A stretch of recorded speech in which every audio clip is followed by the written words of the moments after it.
The Confession of Solomon, one of the wisest people that ever lived. And then I will apply that scripture with something that I intend to do in no distant time. In the book of Proverbs, chapter number 24, if you should read way from verse 30, he said, I went by the field of the slothful, and by the vineyard of the man void of understanding. And lo, it was all grown over with thorns, and the nettles had covered the face thereof, and the stone wall thereof was broken down. Then I saw and considered it well, and I looked upon it and received instruction. I looked upon it and received instruction. You know the rest. Now, you can learn from anybody. You can learn from anybody. That's the first lesson from this confession. He went by the field of a lazy man, by the vineyard of a slothful individual, somebody that is lazy. Now, when you see somebody that failed, is there any lesson to learn from that person? Yes, there is lesson to learn. There is so much lesson to learn from the failure of another person. At least you will learn how not to succeed in doing that thing, so you don't repeat the person's mistake. So I went through his field and discovered how the things I saw is not what I should see. There must be something responsible for this. The Bible says where there is no redemptive revelation, that the people will do what? Perish. And then on the other side, the Bible said, my people are destroyed for lack of what? Knowledge. Which means why this individual is passing through what he's passing through is that there is something that he doesn't know. So he said, the vineyard of a man void of understanding. So there is something that this person doesn't know. And he wanted to now do his investigation if he could know what this person doesn't know. So something must be responsible for this man's failure. And the man doesn't know what is responsible. So he paid attention so that he can learn. Joshua told us in Joshua 1:8, this book of the law shall not depart out of your mouth, but you must meditate upon it day and night. Why? So you can observe. Remember, we were told that if any man lack wisdom, let him ask. So how you will know that somebody lack understanding or wisdom are the incidents around the person, the productivity around the individual. You understand?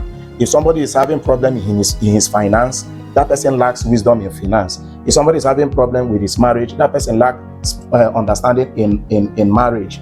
If somebody is having some challenges in his health, that person lacks understanding about his health. So when the Bible says, if any man lack wisdom, so if you discover that there is a part of my life that is not really doing well, it is a sign that you lack wisdom in that direction. So this man now had to discover that this individual, he is void of understanding. That's number one. So for the fact that somebody is not doing very, very well, don't pat yourself at the back that you know too much. Just agree that you don't know enough. Because if you know enough, the results will speak. Results is not, it doesn't treat people with prejudice. There is no preferential treatment about this in life. When you are good, you are good. If you know, you know. If you don't know, you don't know. You cannot fake it. You understand me? So he accepted the truth that this man is void of understanding. And then that's why we can see the thorns, we can see the walls are broken, that is it. So he paid attention to know why. And he was able to discover the reason that such thing was happening. Another translation said, I considered their lack of wisdom, and I pondered the lesson I could learn from this. He said, professional work habits prevent poverty from becoming your permanent business partner. Professional work habits prevent poverty from becoming your permanent business partner. If you check the quote I made in our calendar for the month of May, I said that poverty is an office that someone has to occupy. But why must it be you when you can be rich? All you need is the right information. So professional work habits prevents poverty from becoming somebody's permanent business partner. That is, they are always doing business together. They are always doing business together. You understand? Before they will want to buy one thing or the other, they will have to negotiate it. It's a business partner. So somebody can come out of this. All we talk about professional work habits, if you know what you should know about whatsoever you are doing. Now, I'll just draw a few lessons. I'm not going to be elaborate on it because I'm going to talk about this in a meeting that I proposed. So, there is a man that says he's a trader. There is a common trader. You know, some people are professors, some people are, that he's just a common trader, buying and selling. So I'm in the class of those people that is also a common trader. So in this category of people that are common traders, there are rules. And if we learn these rules and apply them to our regular life, we will always win. I'll just hit the points because it's something that I'm going to talk about in a more elaborate form. But I've given us a background information, and anybody can succeed in life if we apply this rule. Remember, he went to the field of a lazy man and saw how it was overgrown, and then decided to learn lesson from that person or the attitude of that individual, why the person is there. So the lesson you can learn from this aspect of life or trading, if you are wise enough and apply it to your normal life, you will also be successful. Yes. So there are rules.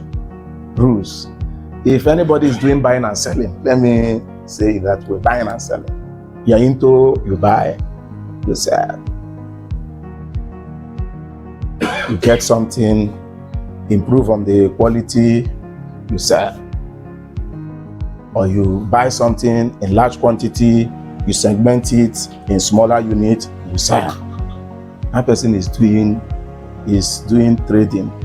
Or you try to get something where it is cheaper and you sell it in the place it is more costly, you are doing trading. And for somebody to succeed, there are certain principles that the person must follow. And if our life can be treated in that way also, then we will excel. Number one is that every trader that wants to be successful in life or in trading must always have a prepared trading plan. Anybody that wants to be successful as a trader, remember, you can apply it anywhere. You must have a prepared trading plan. So no matter what you pursue, maybe those that are into logistics, you must have a prepared plan. So the place of planning cannot be overemphasized for the success of anything you want to do in life. In fact, if you want to build a successful home, if you don't have a plan, you are going to make a lot of mistakes. I mean, home. Is it career? You must have a prepared plan. So remove the trading, you must have a prepared plan. How do you intend to go? From where to where? How? When? So if it is in the place of trading, there are a few things that the person will consider. Is the person trying to do, there's something they call scalping? Is it swing? Is it short-term or long-term trading? And then each of these trading strategies have a unique plan. So somebody that wants to do short-term, you just want to do something that is supposed to last maybe for 10, 20, 30 minutes. You will not be planning with 1 week for something you want to do for 10 minutes, because you try to check the activities, something that repeats itself after every 10 minutes. There's something that happens every 10 minutes that doesn't happen every 1 week. So I'm just using that to give an illustration. So beyond somebody having a prepared plan, number 2 is that you should treat life like business. I was talking to some people on Saturday. Yes, we're having a meeting because there was something we're trying to put together. And then I told them that one of the problems of a particular organization that we have affiliation with is that they tend not to treat the organization like business. They don't want to treat it like business, even though money is involved. And then I was like, even though you want to help people with it, we have to plan it as business. When we talk about business, we talk about consideration of profit and loss. Profit and loss. What are the factors that will help profit? What are the factors that will minimize losses? You have to treat it like business. Yes, treat your life like a business. Be open-minded that there is always a 2 sides to every coin. 2 sides to every coin.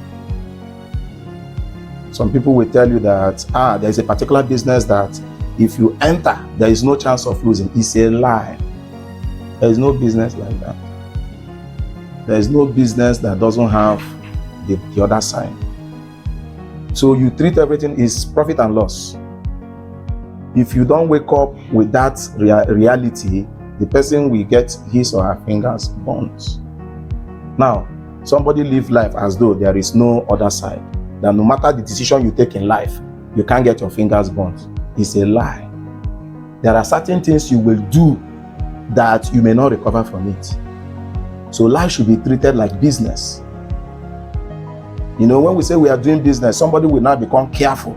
Decision he or she is making in your life, you should also be careful. Decision that you are making. The 3rd rule is that you must always learn to protect your capital. Some people in this area of trading, some people are very greedy. That because they know that they can double their equity maybe in a week, a month, a year, they will not pay attention to how to protect their capital. Not forgetting that the moment something happens to their capital, they're already out of the business. What is your capital? First of all, your life. There are things that if you put them together, that your capital. Your integrity. Your integrity. Your character. These are things that constitute because people get into life, risking everything. We were told about a man that gave, a kind of sanction. He said, you can do whatever you want to do, but don't get caught. The day you are caught, everything, you lose it. That's not a good business model. So always work to protect your capital. Don't take decisions that will affect your integrity. I was talking to somebody not too long ago. I said, what I don't like is somebody, betraying trust. Because for me, trust is much more than money. If you tell me that this is A, I want to believe, I'll believe you. But let me not find out tomorrow that this A is B.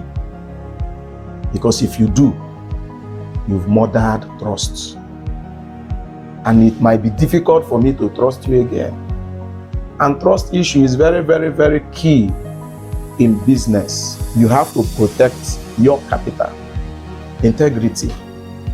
Be a person of your word. Because these are the things that will keep you in business or out of business. The day you lose out this real stuff, you might still be in the business scene, but you don't have anything with which to trade. Number 4, always respect the markets. Always respect the markets. Now, if it is in this area of business, some people are sentimental. Some people are very, very much emotional. Very much emotional. Emotional in the sense that, permit me to use this one, especially those that are very religious, think that the market will be sympathetic to them. Market doesn't know you. Life doesn't, there's nothing like that. Life is a leveler. Principles are leveler. It puts everybody on the same position. Sentimental in the sense that you don't pay good attention to understudy the rules, to understudy the projections, to understudy the direction of the market, the trend of the market. You don't pay attention to understudy the trend of the market. Some people, they do things against the trend. You should respect the markets. Respect the markets. Know where everybody is going and join them. Don't go against trend. Don't go against trend. Always be observant to know what is coming. Where is everyone heading? If you check very well, you see that business is transiting. Business is transiting. Things are changing. Things are no longer done the way they were done before. Some people say that as it were in the beginning, so shall it be, world without end. You will be left alone. Respect the markets. Observe the industry where you have found yourself. Where is the industry going? Go there, follow the industry. Don't play the ostrich and say it doesn't matter. Everybody will still come back. It's not true. A friend was doing something and I was privileged to see what he was doing. So when I saw him, I said, this thing you did is against. He said, I know it will come back. He did not take time. The thing swept him out and he lost everything.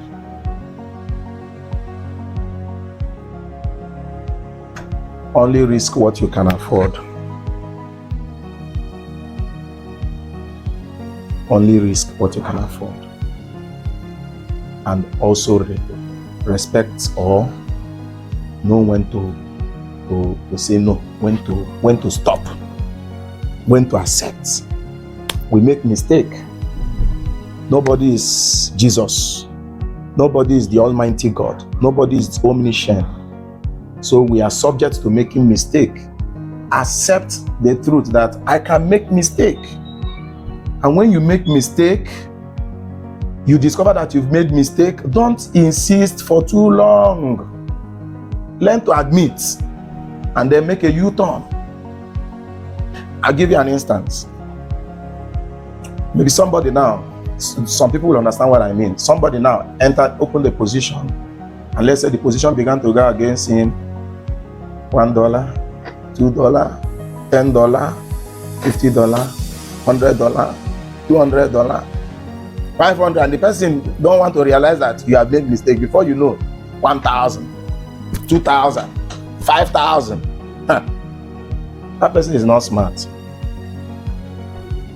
That person is not smart. Know when to accept that you have made a mistake. That's where I want to stop now. I think the rest will be shared in that meeting. But I just pray we apply some of these lessons in our daily lives as we relate with people, believing they will help us to get there.